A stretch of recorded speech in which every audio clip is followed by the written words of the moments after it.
마태복음 16장 13절에서 16절까지의 말씀입니다. 제가 한 절, 우리 성도님들 그 다음 절, 마지막 절 함께 읽도록 하겠습니다. 예수께서 가이사랴 빌립보 지방에 이르러 제자들에게 물으셨습니다. 사람들이 인자를 누구라고 하느냐? 세례자 요한이라고도 하고 엘리야라고도 하고 예레미야나 예언자 중 한 분이라고도 하는 사람도 있습니다. 그러면 너희는 나를 누구라고 하느냐? 예수께서 물으셨습니다. 함께 읽습니다. 시몬 베드로 죄송합니다. 네, 함께 16절 같이 읽겠습니다. 시작. 시몬 베드로가 대답했습니다. 주는 그리스도시며 살아계신 하나님의 아들이십니다. 아멘. 우리 잠시만 같이 기도하겠습니다. 하나님 감사합니다. 오늘 주님의 말씀 우리가 듣는 동안에 정말 하나님이 누구신지, 예수님 누구신지, 성령님 어떤 분인지 깨닫는 은혜가 있기를 원하옵고, 아버지의 말씀이 우리 안에 심겨지고 열매 맺고 자라고 계속해서 하나님 다른 분들에게도 전해질 수 있기를 간절히 소망합니다. 아버지, 우리 심령 붙들어 주시고, 여러 가지 우리의 많은 이슈가 있지만 이 시간에 말씀에 집중케 하여 주시고, 이 시간을 방해하는 모든 어둠의 권세와 악한 영들 주께서 차단시켜 주시고, 온전히 주 안에서 우리가 주의 말씀 나누며 자라가며 기뻐하는 시간 될 수 있도록 함께하여 주옵소서. 예수를 만나고 경험하는 시간 될 수 있도록 역사하여 주시옵소서. 성령 안에서 복된 시간 될 수 있도록 함께하여 주시옵소서. 감사드리오며 의지하고 맡기오며 우리 주 예수 그리스도 이름으로 기도하옵나이다. 아멘. 할렐루야. 반갑습니다. 우리 온라인으로 예배하신 성도님들 또 참 잘 오셨습니다. 감사합니다. 그리고 오늘 오시기 참 쉽지 않으셨을 텐데요. 와오신 우리 모든 성도님들 참 감사하고 축복하고 환영합니다. 오늘은 신약 성경 통해서 예수님 얘기를 좀 나누고자 합니다. 오늘 본문은요, 예수님께서 제자들과 함께 특정한 장소로 가셨다는 이야기로 시작이 됩니다. 우리가 성경 읽을 때 익숙하지 않은 장소, 땅 이름, 지명이라 하죠. 땅 이름이 등장하면 그냥 무심코 넘어갈 때가 있어요. 하지만 오늘부터는 그 장소들, 그 땅 이름들을 한번 찾아보시거나 이제 교회 리더분들 계시죠? 아니면 저희 목회자들한테 이렇게 물어보시면 좋겠습니다. 그러면 우리 모두가 성경 말씀을 더 이해하고 더 좋아하게 될 것입니다. 왜냐하면 성경에 나오는 장소, 땅 이름들을 알게 되면요, 성경이 훨씬 재밌고 본문의 의미도 더 깊이 알 수 있어요. 그래서 오늘 몇 개 살펴볼 텐데요. 예를 들어서 우리 성도님들 베들레헴 많이 들어보셨죠? 예, 베들레헴. 예수님께서 태어나신 곳 저희가 알고 있습니다. 근데 그 베들레헴의 뜻도 혹시 들어보셨을까요? 와, 훌륭하십니다.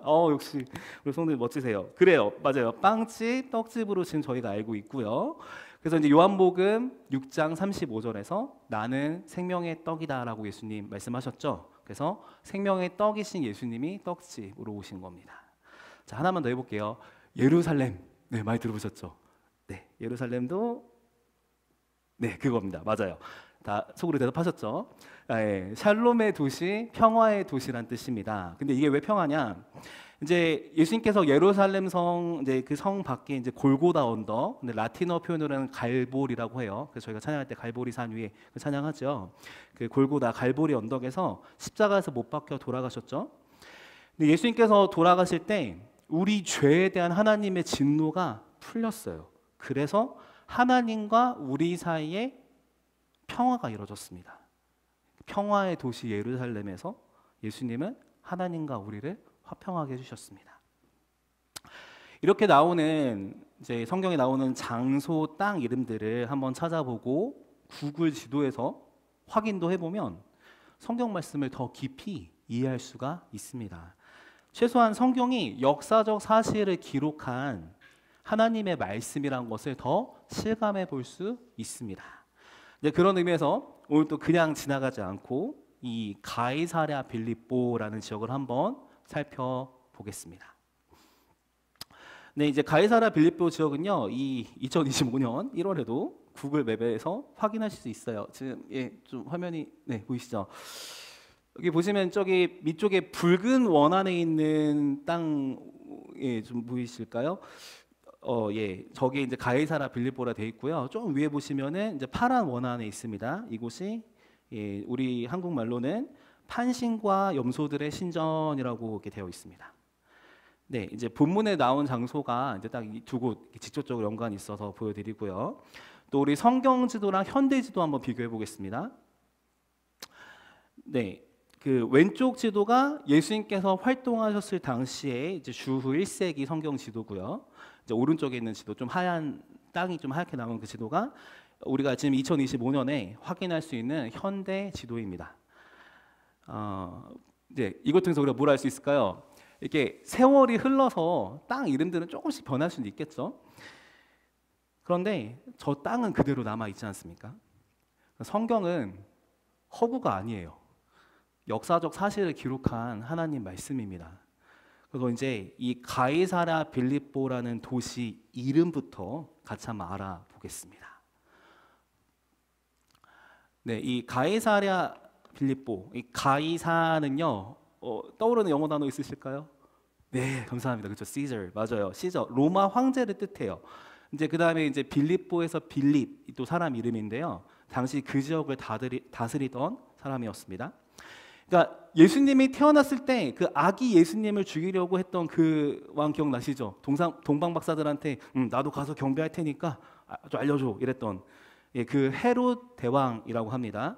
이제 마태복음 2장 3절에 나오는 그 헤롯 왕이 그 사람이 헤롯 대왕인데요. 영어 성경에서는 헤롯 the Great라고 불러서 헤롯 대왕 또는 대헤롯이라고 불려요. 이제 그 사람이 죽은 후에 아들들이 있었어요. 그 아들들이 이제 구역을 나눠서 다스리게 됩니다. 이렇게 나눠서 다스려요. 그러니까 아빠 때보다는 조금 영토들이 작겠죠. 그래서 그 작게 나눠진 지역을 다스리는 왕이라고 해서 다시요. 분봉왕이라고 합니다. 네, 그래서 성경 보시다 분봉왕 나오면은 헤롯보다는 좀 작은 영토고 이제 지역의 그 작은 왕이구나 이렇게 보시면 돼요. 자, 그 헤롯 아들들 중에 분봉왕 빌립이란 사람이 이제 가이사랴 빌립보를 세웠어요. 원래 이 땅이 이제 파니아스 또는 바니아스라 불렸던 곳인데요. 분봉왕 헤롯 빌립이 로마 황제에게 경의를 표하려고, 쉽게 말해서 잘 보이려고, 그리고 자기 자신도 어쨌든 좀 왕인데, 나름 왕인데 좀 높이면 좋잖아요, 자기 입장에선. 그래서 그 도시 이름을 일단 예의상 황제 먼저 가이사랴, 그 다음에 자기 이름 넣어서 빌립보라고 지었습니다. 끝으로 예, 지금 보시지만은 그 사도행전 보셔도 가이사랴가 좀 많이 나와요. 그런데 오늘 말씀드린 가이사랴 빌립보는 저기 위에 북쪽에 있고요.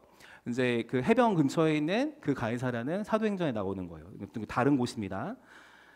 자, 정리하자면 이 헤롯 빌립이란 사람이 로마 황제한테 잘 보이고 자기 자신 이름도 드러내고 싶어서 지은 곳이 가이사랴 빌립보입니다. 그런데 이제 이 도시도 이제 도시니까 인구 비율이 있을 거잖아요. 우리 칼라마조 프리티즈, 제가 사는 지금 그레르피즈, 다 이제 인구 비율 어느 정도 다 아시죠? 네, 다양하게 우리가 이렇게 있을 텐데 여기는 이방인들이 많은 지역이었어요. 그러니까 이제 예수님 제자들, 유대인들 입장에서는요, 하나님을 안 믿는 분들이 많고 또 유대인 입장에서는 외국 분들이 많은 지역에 간 거예요. 이제 로마 황제에게 잘 보이려고 만든 도시, 또 하나님을 안 믿는 분들이 많은 곳. 자, 이 두 개를 조합했을 때 도시가 어떤 특징이 있을까요? 성경 퀴즈. 주간식. 정답 나왔습니다. 네, 역시 그렇죠. 우상 숭배의 도시였습니다. 그런데요, 온갖 잡신들 다 섬기고 있었어요. 그러니까 예수님께서 그 우상 숭배 도시가 있는 지역, 즉 가이사랴 빌립보라는 곳으로 일부러 제자들을 데리고 가신 거예요. 질문 여기서요. 네, 우리 저희 뉴스에서도 그러는데 질문 드릴 때 꼭 말씀으로 대답 안 하셔도 되지만 생각해 보시면 됩니다. 왜 하필이면 수많은 지역이 있는데 로마 땅이 얼마나 넓어요. 저기 팔레스타인 저 지역도 얼마나 넓어요. 근데 왜 하필이면 저곳으로 제자들을 데려오셨을까요? 잠깐 생각해 볼게요. 왜 하필 저곳일까요? 왜 하필 우상 막 득실득실하는 그런 곳인데. 예, 이 도시는 로마 시대 때 잠깐 우상 숭배했던 지역이 아니에요. 아주 오랜 역사와 전통을 자랑하는 우상 숭배의 명소였습니다. 왜 그러느냐? 네, 우리 아신 분들 아시겠습니다만 우리 대한민국에도 1000년이 넘은 그 산당 사찰들이 있어요. 1000년이 넘은 뭐 예를 들어서 우리 신라 시대, 뭐 고려 시대 때부터 있어서 1000년이 넘은 우상 숭배 현장들이 있었어요. 예. 근데 이 가이사랴 빌립보도 아주 만만치 않은 지역이었습니다. 살펴볼게요. 네, 첫 번째 바알 갓이라고 불렸던 시절이 있어요. 이제 근거는 이제 여호수아 11장에 나오는데요. 최소 1400년 전부터 우상 숭배했어요. 뭐 성경 공부 깊이 하신 분들 뭐 연대기 추성 밖에 학설 관련 거 아시죠? 근데 일단 그래서 최소 1400년 전부터 우상 숭배했고요. 예, 이 바알 갓 떠오르는 신 없으십니까? 이 돌에 새겨진 신 우상 아주 유명한 우상. 네, 바알 갓. 네, 바알이라는 신이 있었습니다. 예, 구약에서는 정말 이 바알을 너무나 좋아하고 섬겨요. 고대 가나안 지역의 주신이고요. 남성 신인데요. 얘를 왜 이렇게 좋아하냐면요. 이제 폭풍 후 비의 신이래요. 이제 그 당시에 제일 중요했던 것 중 하나가 뭘까요? 사람 생존에 농사. 예, 그래서 일단은 곡식이 많이 나고 잘 먹어야 그게 이제 먹을 게 생기고 또 네, 사람들 잘 지낼 수 있고 그러다 보니까 바알한테 잘 보여야지 잘 먹고 잘 살아 이게 있었어요. 또 그 당시에 곡식은 뭐죠? 네, 풍요로워지면은 경제력이 자꾸 군사력까지 됩니다. 그러니까 결국에는 내가 힘이 세지고 예, 돈이 많아지고 잘 살기 위해서 바알한테 잘해야지 이런 문화 때문에 바알을 섬겼어요. 네, 그 다음에 두 번째 여기 보시면 이제 파네아스라고 했는데요. 그 영어 보시면 PAN이라고 써 있죠. 판이라는 신입니다. 나중에 이제 그 그리스 사람들이 들어오면서 이제 이 신을 숭배하게 됩니다. 이제 그리스 신이에요. 그리스 로마 읽어보신 분들 아마 익숙하실 텐데 판이라는 신인데요. 우리 성도님들 그 막 극심한 공포에 걸리면 뭐라 그러죠? 패닉 온다 그러죠. 패닉 상태. 예, 그 패닉이란 말이 저 판신한테 왔어요. 왜 그러냐면 저 판신은 공포를 막 유발해요. 그리고 사람들을 놀라게 하고 그걸 즐기는 신이래요. 그래서 근데 그런 신 왜 섬기냐? 그 당시 이제 목축을 소 양 키우는 거 있죠. 그 번성하게 한다고 믿었기 때문에 저 신을 숭배했습니다. 이제 마지막으로 가이사랴 빌립보. 딱 가이사랴에서 힌트가 있죠. 로마 황제를 그 당시에 이제 신처럼 숭배하던 문화가 있었어요. 역시 저곳에서도 그걸 했습니다. 네, 근데 그 중에서 특별히 특정한 또 스팟이 있는데 뭐냐면요. 판신의 석굴이라는 게 있어요. 이제 그 뭐 그로토라는 거 아시다시피 석굴이죠. 뭐 케이브보다 좀 작은 거. 근데 이 당시 저 사람들 세계관의 세계관을 좀 이해하셔야 됩니다. 저 문을 뭐라 불렀냐면요. 저 동궁 저 문 저거를 하데스의 문이라고 불렀습니다. 하데스가 뭐니 했을 때 하데스는요. 이제 성경에서는 음부라고 나오는데요. 그리스 로마 세계관에서 죽은 자들의 세계입니다. 다시요. 그러니까 우리 한국 개념에서 저승이에요. 저승. 죽은 자들의 세계인데 그 당시 이제 사람들이요. 저 하데스의 문 막 편안해하고 좋아하고 와 재밌겠다 들어가자 이랬을까요?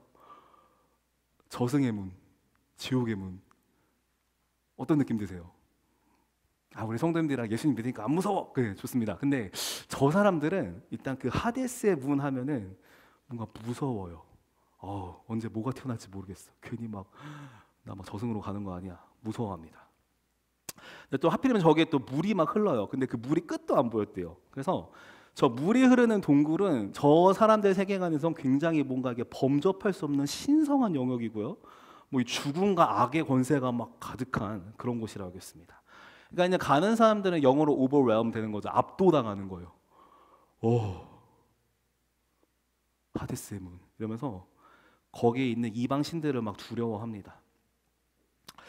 제가 이거를 좀 이해해 보려고 생각했더니요. 제가 초등학교 때 이제 수학여행을 이제 절로 간 적이 있어요. 큰 절로 갔는데 혹시 성도님들 사천왕이 뭔지 아시는 분? 네, 아마 들어보셨을 거예요. 절에 들어가면은 막 되게 무섭게 생긴 아저씨들 이렇게 해가지고 네 명이 같이 이렇게 뭐 온갖 거 다 들고 있어요. 예, 키가 많이 커요. 한 3m 되나? 하여튼 그런 분도 있었던 것 같고, 물론 예, 좀 이제 좀 시체말로 쫄렸고 이제 되게 무서웠어요. 그래서 초등학생이니까 그래도 여름 성경학교의 그 효과로 그래도 하나님이 더 세 이게 있었지만 그래도 무서웠어요. 그리고 또 저 어렸을 때 이제 전설의 고향이라는 프로그램이 있었는데 뭐 이게 막 그런 것들 알려주면서 막 귀신 얘기하고 하다 보니까 왠지 그 사천왕상들 뒤에 어두운 것만 봐도 저 귀신 아니야 막 이런 오해가 있었어요. 괜히 좀 압도당했던 경험이 있습니다. 그리고 이제 몇 년 전에 제가 그 미얀마로 단기 선교를 다녀온 적이 있었는데 거기서도 이제 큰 불교 사원을 본 적이 있어요. 이 사원 그 금 한 장 한 장을 이렇게 입힌 거래요. 시주해가지고 그렇게 해서 저렇게 황금색 됐다고 들었는데 스케일이 진짜 어마어마합니다. 딱 멀리서 이렇게 버스 타고 가면 보는데도 규모가 대단했어요. 그러니까 이 당시 사람들이 뭔가 압도당했을 때 그런 느낌이었을까 하게 생각을 해봤습니다.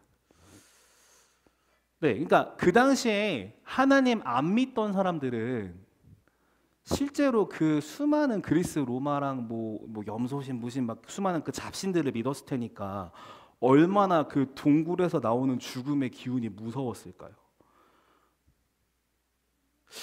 예수님께서는 당시 사람들의 세계관으로 아주 무섭고 음산한 기운이 느껴지는 바로 그 우상 숭배의 현장으로 제자들을 데려오셨습니다. 여러 학자들이요, 이제 예수님께서 바로 저 하데스의 문 앞 혹은 근처에서 제자들에게 질문하셨을 거라고 봅니다. 이 질문을 딱 하셨죠. 우리 같이 한번 읽어볼게요. PPT 보이시는 분들 같이 한번 읽어보겠습니다. 시작. 사람들이 인자를 누구라고 하느냐. 아멘. 네. 네, 제자들한테 예수님이 이렇게 물어보셨는데요. 제자들의 직접적인 답변을 듣기 전에 당시 사람들이 예수님께 뭐라고 했는지 한번 보겠습니다. 마태복음 12장 24절에 이렇게 말하는 사람들이 있었어요. 네, 제가 읽겠습니다.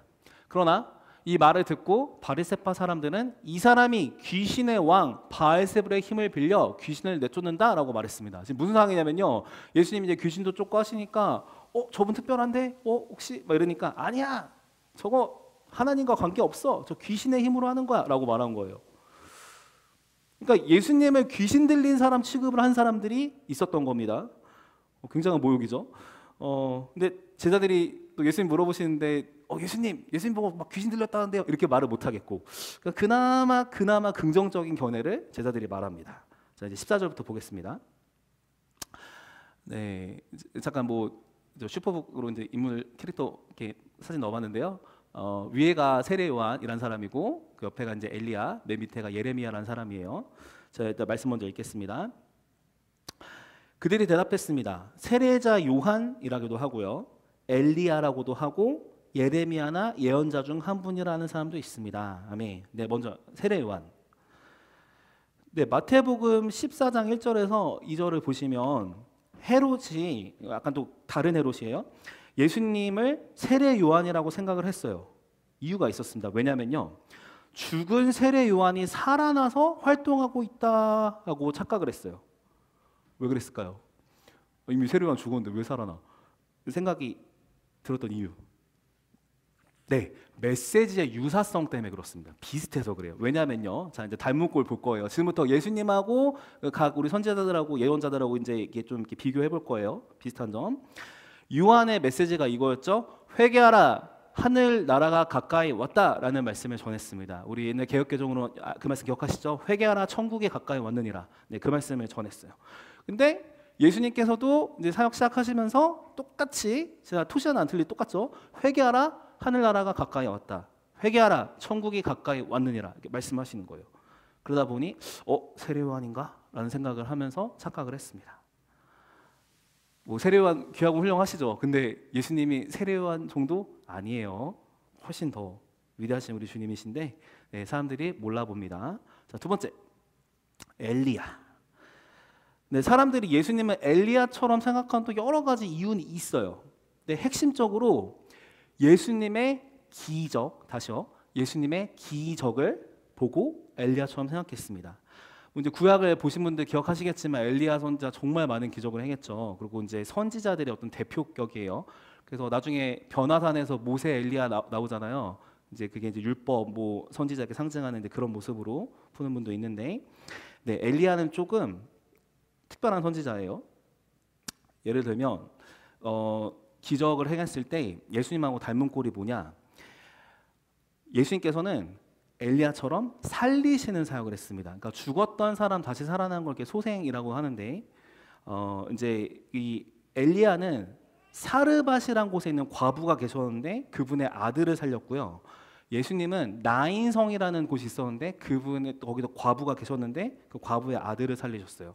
과부의 아들을 죽은 상태였는데 살리신 거예요. 네, 그런 공통점을 보고서는 엘리야인가? 이제 이런 생각을 들어요. 그리고 하필이면 또 엘리야냐 인물 많은데 이제 좀 더 들어가 볼게요. 깊이. 이제 말라기 4장 5절. 참고로 말라기는 구약 성경 맨 끝에 있는 책이에요. 그러니까 성경책 딱 의원이 딱 펼쳤는데 중간에서 좀 이 정도 있다. 말라기 그거 맞습니다. 네, 말라기 성경책 마지막 구약 성경 마지막 책인데 4장 5절에 예언이 하나 나와요. 자, 읽어드릴게요. 보라, 그 크고 무서운 여호와의 날이 오기 전에 내가 너희에게 예언자 엘리야를 보낼 것이다. 그러니까 자, 헷갈리실까봐 정리드릴게요. 원래 엘리야는 이제 하나님께서 부르셔서 이제 죽지 않고 이제 불병거 타고 승천했죠. 그리고 시간 많이 흘러가지고 이제 포로기 지나고 해서 이제 말라기 왔는데 그때 엘리야가 올 것이다. 그러니까 사람들 딴에는 엘리야가 다시 온다고 이렇게 생각하는 거예요. 근데 그 올라갔던 그 엘리야 말고 세례 요한을 이제 엘리야로 빗대서 이렇게 예언을 한 겁니다. 자, 근데 이제 이거 잘 모르는 사람들은 예수님이 막 기적 행하시니까 기적? 엘리야? 이러면서 말라기에 예언되었던 그 예언자 엘리야, 올 사람 그 엘리야라고 착각했던 것입니다. 그래서 예수님 보고 엘리야 아니야? 이렇게 물었는데요. 다시 한번 정리할게요. 그 말라기 예언에 나오는 엘리야는 세례 요한입니다. 근데 더 궁금하시면 제가 예배 끝나고 더 설명드릴게요. 자, 이제 넘어갈게요. 자, 그다음에 예레미야.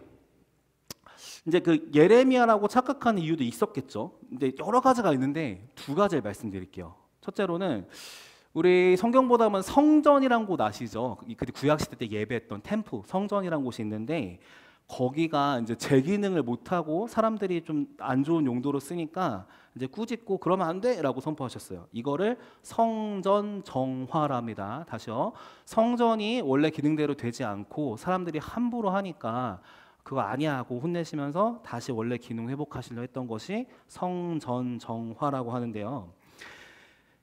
예레미야도 예수님도 당시 사람들이 본래 성전의 용도, 하나님께 예배하고 하나님 만나는 용도와 달리 성전을 강도의 소굴로 만든 것을 비판하셨어요. 여기서 잠깐만 TMI 가면 왜 강도 소굴이냐? 이제 그 원래는 제물을 제사 드릴 사람이 준비해서 와야 돼요. 흥 같은 거 있으면요 오다가도 다시 가서 준비해야 되고 이런 문화가 있었는데 그 레위기에 나와 있죠. 근데 거기서 이제 파는 거예요. 그러면서 좀 비싸게 받는다거나 아니면 이제 그런 식으로 뭔가 돈과 관련된 거 계속 응용하면서 뭔가 좀 부당하게 장사를 하고 이제 그런 모습이 있었습니다. 그걸 이제 강도의 소굴이라 하셨고요. 또 한 가지 더 예레미야도 예수님도 우셨던 거 알고 가십니까? 예수님도 우셨어요. 예수님도 우신 적이 있어요. 성경이 증언합니다. 예레미야가 하나님의 백성들의 죄악과 멸망을 슬퍼해서 눈물 흘렸듯이 예수님께서도 백성들의 불순종을 슬퍼하셨고 우리 그 말씀 있죠? 예루살렘아 예루살렘 하면서 예수님이 우셨던 그 장면, 그 예루살렘에서 우셨습니다. 네, 그다음에 이제 PT는 안 되었지만 이제 선지자 중 한 명 아닙니까?라고 착각한 사람이 있는데 그럴 만했어요. 예수님 메시지가 강력하셨고 권위가 있었고 심판과 회개를 전하셨고요. 종교 권위자들하고 늘 갈등을 겪으시고요. 기적과 표적을 막 일으키시니까 예수님 그 구약의 선지자 같은 존재 아닙니까? 이렇게 생각하는 사람들이 있었어요. 그럼 어떠세요? 예수님의 제자이신 우리 모두 입장에서 누군가가 우리 예수님한테 뭐 세례 요한 같아요, 엘리야 같아요, 예레미야 같아요, 선지자 중 한 분 아닙니까? 이거 어떻게 들리세요? 이런 말들이. 일단 호평은 한 건 맞겠죠? 모르는 사람 입장에서는. 그런데 예수님을 정확히 아는 걸까요? 아니죠. 그래서 예수님께서는요 이제 바로 제자들에게 물으십니다. 우리 하나 짚어볼 것이 있어요. 우리 한국어 성경에는 그냥 너희는 바로 들어가지만 제가 이제 원문 띄웠는데 그냥 주황색 글씨 우리 한국어 집중하시면 됩니다. 그러나라는 표현이 이제 그 원문에 쓰여요. 그러니까 뭐냐면요 이런 뉘앙스입니다. 예수님께서는 그러나 너희는 나를 누구라 하냐고 물으신 건데요. 왜 굳이 그러나라고 붙이셨느냐? 이제 앞에서 예수님에 대해 충분히 알지 못했던 그 사람들의 대답과는 다른 차별화된 신앙 고백을 바라신 거예요. 그러니까 이런 거죠. 그래, 저 사람들은 잘 모를 수 있다. 그러나 나와 3년간 함께한 너희들의, 내 제자인 너희들의 대답은 다를 것이다. 너희의 신앙 고백을 해보아라 라고 예수님이 물어보신 겁니다. 이 말씀을 듣고 이제 베드로가 대답합니다. 여기서 우리가 이제 중요하게 좀 기억해 볼 부분이 있어요. 베드로가 특별하냐? 이 베드로는요, 혼자만의 사견을 말한 것이 아닙니다. 베드로는 12제자를 대표해서 대변인으로서 말한 거고요. 그러니까 이제 베드로가 할 신앙 고백, 이제 좀 있으면 나올 건데요, 다른 제자들의 신앙 고백이기도 합니다. 자, 베드로는 먼저 예수님을 주는이라고 이렇게 됐다고 한국어 성경에 나오는데요. 성경을 정확히 봐야 돼요. 뉘앙스를 알고. 이제 주는이라는 말이 원문에는 없어요. 그러니까 정확히는 어떻게 되냐면 당신은이라고 나와요. 주니까 존칭이고 당신이니까 좀 덜한 거 아니에요? 이런 생각 들 수 있지만요, 이런 뉘앙스예요. 원문 이렇게 읽어볼게요. 예수님, 바로 당신께서는 하고 강조하는 겁니다. 그러니까 이제 주는 하면 뭔가 예의 갖춘 것 같은데 원래는 당신은 이라는 뜻이고요. 왜 당신이냐? 예수님 그 자체한테 엄청 집중하는 거예요. Jesus himself한테 엄청 집중해서 예수님 다른 사람 아니고 바로 당신 예수님은 하고 집중하면서 말하는 거예요. 정말 온전히 예수님만을 향한, 예수님을 위한, 예수님께 드리는 그 고백입니다. 그렇게 예수님께 집중해서 바로 당신은 하고 나오는 신앙 고백이 시작이 됩니다. 이제 성경 보시면 나오지만 처음에 어떤 말을 했죠? 그리스도. 네. 우리 교회에서 정말 많이 듣지 않습니까? 심지어 크리스마스 할 때도 그 크라이스트 그리스도거든요. 그리스도 정말 많이 듣거든요. 혹시 뜻을 알고 우리가 믿고 있을까요? 제가 좀 이런 생각을 해봐요. 우리 성도님들 정말 하나님 사랑하시고 너무 귀하세요. 예배 드리시면 너무 아름답고 제가 참 은혜를 많이 받아요. 같은 성도로서. 그런데 우리가 생각보다 이런 교회에서 쓰는 용어들 있죠. 우리가 이해하고 쓰면 좀 더 우리가 의미도 알고 생각 더 해볼 텐데 좀 놓치고 갈 수도 있겠구나 생각을 해봤어요. 그래서 오늘은 기초 같지만 그리스도가 뭔지 한번 살펴보도록 하겠습니다. 네, 일단은 늘 말씀드리다 한국어만 보시면 돼요. 자, 설명드릴게요. 한국어만 보시면 되고요. 자, 이제 그리스도. 네, 이제 저희 이제 신학에서는 헬라어라고 많이 쓰는데 이제 그냥 편하게 그냥 그리스어예요. 네, 헬라어 그리스어. 자, 근데 이제 이런 옆에 무슨 꼬불꼬불 파란색 그림 같이 쓰인 저 언어가 이제 히브리어 보시면 있을 텐데요. 이걸 읽어보면요, 이제 메시아라고 읽어져요. 그냥 마시아흐라는데 메시아. 그런데 이게 중요한 건 이거예요. 뜻이 똑같대요. 그러니까 구약에 나오는 메시아라는 단어랑 신약에 쓰인 그리스도라는 단어랑 뜻이 똑같대요. 근데 뭐 근거가 뭐니 했을 때 좀 TMI 가볼게요. 이제 확인할 수 있는 근거는 뭐냐면요, 언어는 다르지만 같은 걸 쏘는 그 성경을 비교하면 되겠죠. 예를 들어서 우리가 뭐 창세기 1장 1절에 태초에 하나님이 있는데 영어로는 in the beginning 이렇게 나가죠. God created. 그래서 God이 한국말로 하나님이구나. 같은 구절 비교해보니까 알 수 있듯이 예를 들어서 여기 그 구약 성경이 원래는 원문은 저렇게 히브리어로 쓰였는데 그 그리스어 헬라어로 쓰인 구약 성경도 있거든요. 이걸 70인역이라 해서 번역본이에요.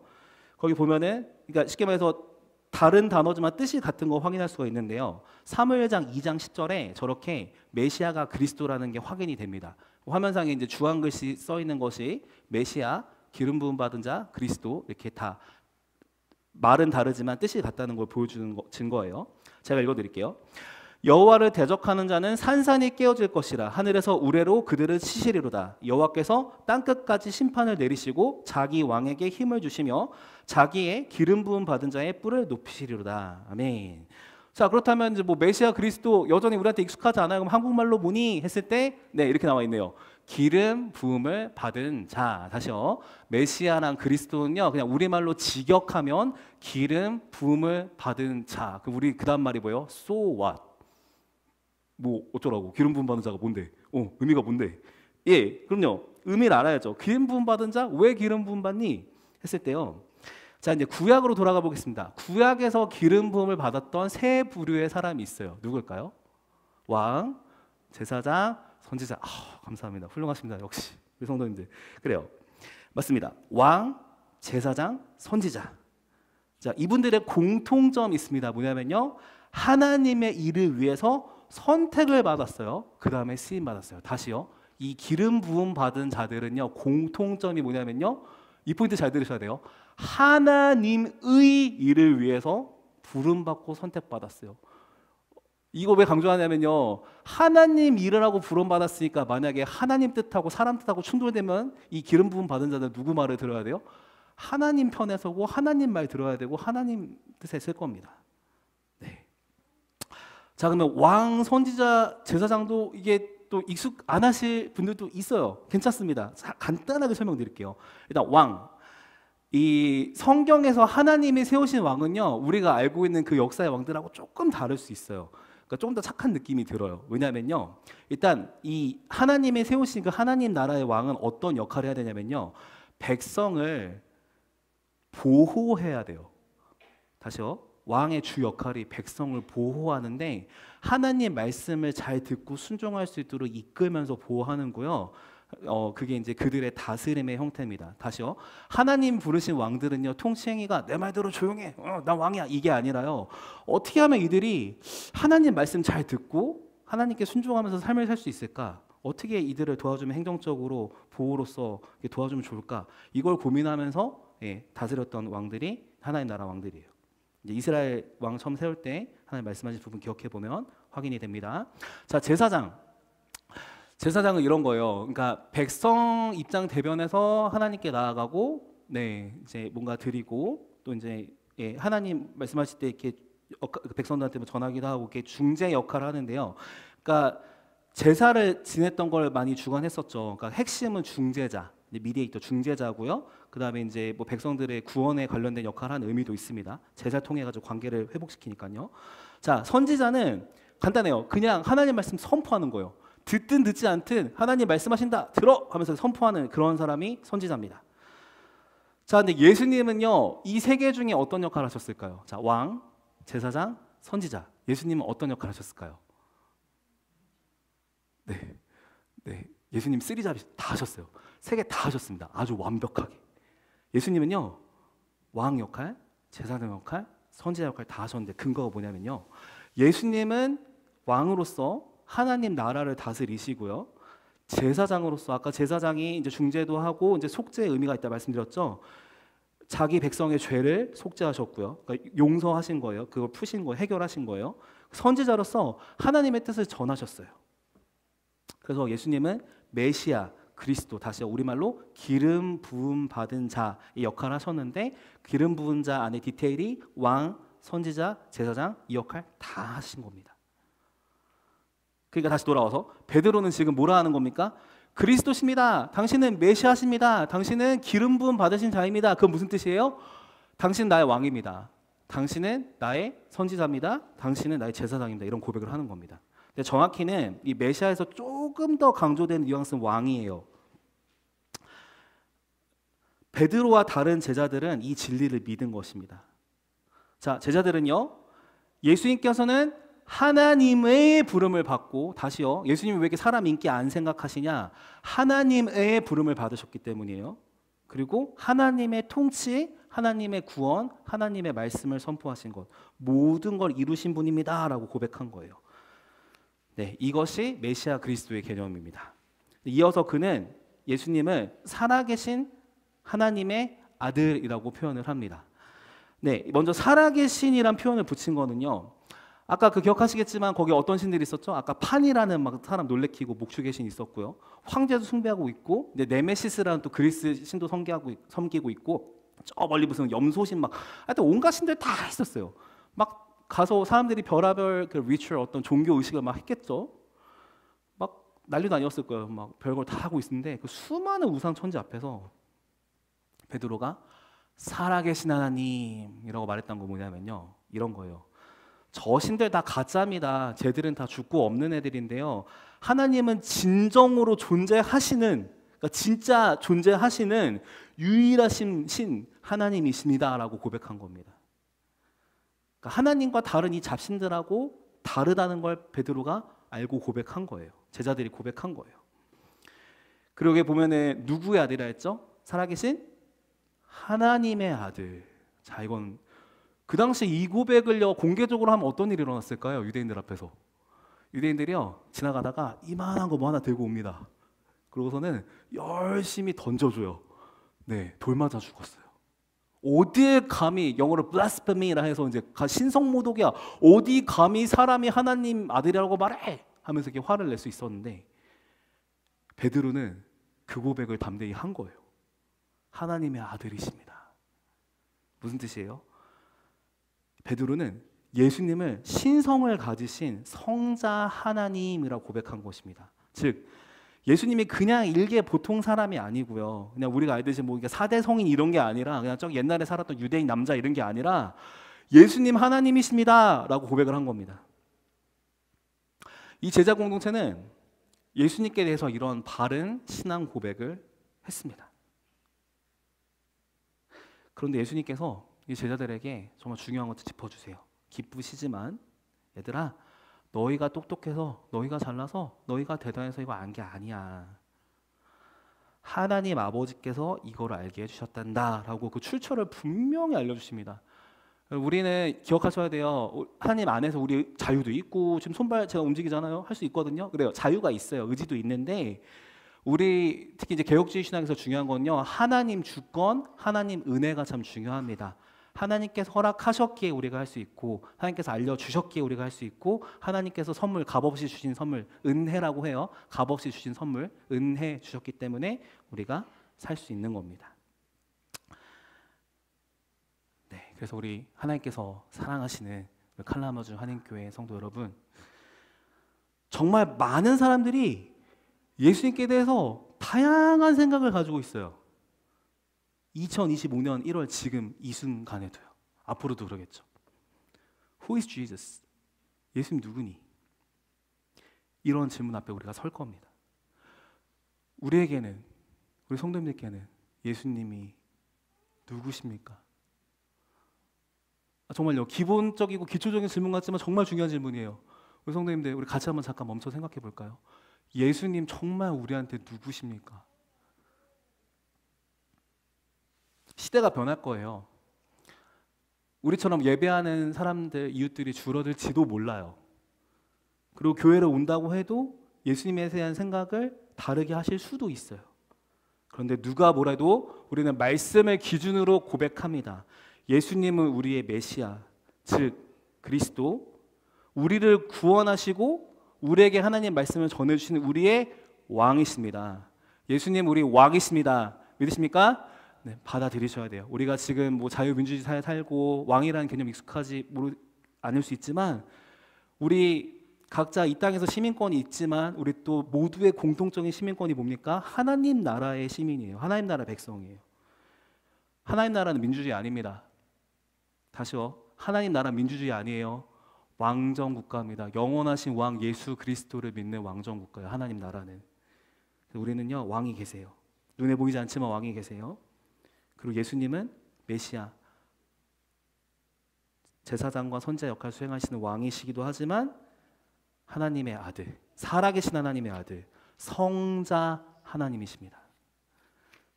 믿으셔야 돼요. 그냥 단순한 우리 같은 일개 사람이 아니고요, 신성을 가지신 하나님이십니다. 이 고백 때문에 수많은 우리 믿음의 선진들이 목숨을 잃기까지 했지만, 이 고백은 2000년 지난 지금까지도 내려왔고요, 예수는 왕이시고 예수는 살아계신 하나님 아들, 하나님이십니다.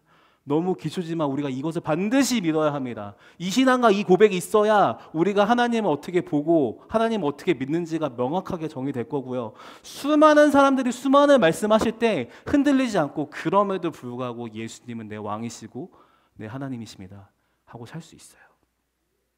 혹시나 예수님께서 그저 그래도 그냥 사람 아니야 라고 생각하셨던 분들이 계시다면, 마음속에 조금이라도 그런 마음이 있으셨다면 제발 예수님께서 신성, 하나님의 속성이 있는 하나님이심을 믿으시기 바랍니다. 그런데요, 우리 좀 더 깊이 들어가 볼게요.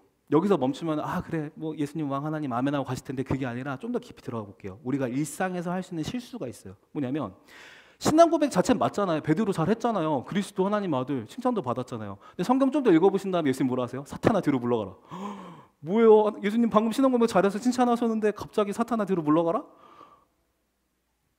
왜 그랬죠? 베드로가 무슨 말 했죠? 예수님 막 돌아가시면 안 돼요 하니까 그렇게 하죠. 자, 바른 신앙을 고백할 때도 주의할 게 있는데요. 신앙 고백의 그 깊은 속 마음까지 예수님 중심. 다시요. 고백 100점 답안 A+ 이거 말고요. 진짜 그 고백에 맞는 내 속 마음까지 예수님 중심이어야 돼요. 예를 들어볼게요. 베드로가 왜 혼났냐? 나중에 뭐 예수님이 그 20절 보면은 그냥 말하지 말라 하시는, 이상하잖아요. 전해야 된다 말하지 말라 하신 게 이유가 있었어요. 왜냐면은 그 당시 고백은 잘 했는데, 오케이, 음성으로 잘 들었어, 오랄 테스트 잘 통과했는데 속마음이 뭐였냐면 예수님이랑 제자들이랑 딴 생각을 해요. 메시아라는 개념에서. 그러니까 간단히 말씀드릴게요. 제자들이나 그 당시 사람들은요, 왜 이렇게 예수님 따랐냐면요, 정치적이고 군사적 메시아, 강력한 군주로 보는 거예요. 그래서 무력으로 로마 제국을 다 이제 정복하고 무찌르고 이스라엘 사람들만의 왕국을 세울 뿐이다라고 이해했어요. 그러니까 어마어마한 그 강력한 무력을 가진 군주로 본 거죠. 메시아를 그렇게 해석한 거예요. 그러니까 그런 분이 돌아가시면 돼요? 그 세계관에선 안 되죠. 로마한테 잡혀서 십자가 달린다, 이거 있을 수가 없는 일이에요. 그러니까 예수님 절대 죽으시면 안 돼요 하는데 그것도 부탁드린 게 아니라 원어 표현 살려보면요, 꾸짖었다 그래요. 베드로가 감히 예수님을 꾸짖었어요. 그러니까 그 정도로 예수님 지금 뭐 하시는 거예요? 돌아가시면 어떡해요? 로마랑 싸워 이겨야지. 아, 어떻게 왜 돌아가셔? 안 돼. 막 그런 겁니다. 그러다 혼났어요. 예수님 왜 오셨죠? 어떤 메시아죠?